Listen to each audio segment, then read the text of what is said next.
Okay, then we appreciate your time. Mr. Kuhlman. Thank you. Henry Kuhlman, Bowling Green. Thanks for taking all this time on looking at this project. I think we all agree it needs to be reconciled. It needs to be looked at in totality. I do believe and I do know for a fact that the examination procedure that was done did not look at most of this project. It only looked, Mr. Carter is only looking to see if he can find money that says was spent.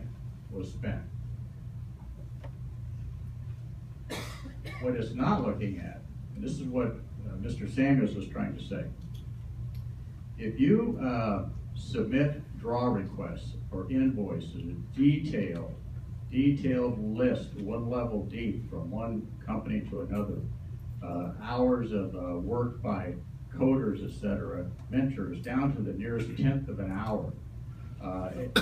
All of the numbers are down to the nearest penny. And now we're going back and calling these estimates.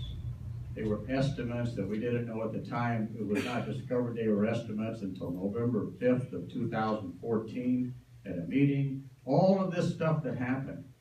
It's very clear to me that the approach that should be taken, that had there been somebody, Casey Dixon or somebody that was actually verifying, and this is the point of my 3 minutes right here.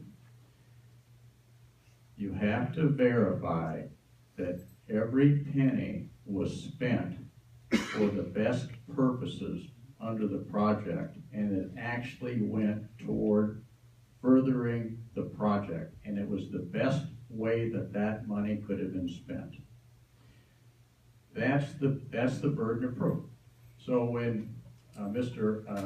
Carter puts together the examination, he did not look to see if there were actually those hours actually happened. There were no logs. There were no way mentors. There were no records or personnel files, training records, any of the stuff. None of the stuff lower than that one level invoice that was detailed to the nearest tenth of an hour, let's say, the nearest penny, that was presented as factual invoices. They were receipts, they were invoices. I want you to pay me this amount of money to this penny for the last month. Now, even if he put that together in January for the first 3 months of the continuum lapse, why would those be estimates? He's already booked those expenses. Those expenses shouldn't be estimates.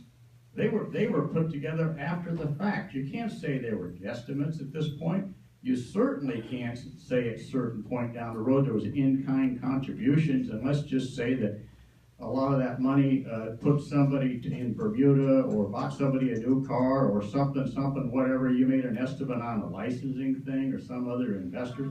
You can't do that. Final comments, Mr. Chairman. You have to look at the record. And Mr. Carter, what he did was only the first part. Now somebody has to verify. Once you say, yes, this amount was spent, then you have to determine, was it spent for the best purposes of the project? That's the burden. That's what you have to do. Thank you for your comments, Mr. Kuhlman. Do we have any other public comments?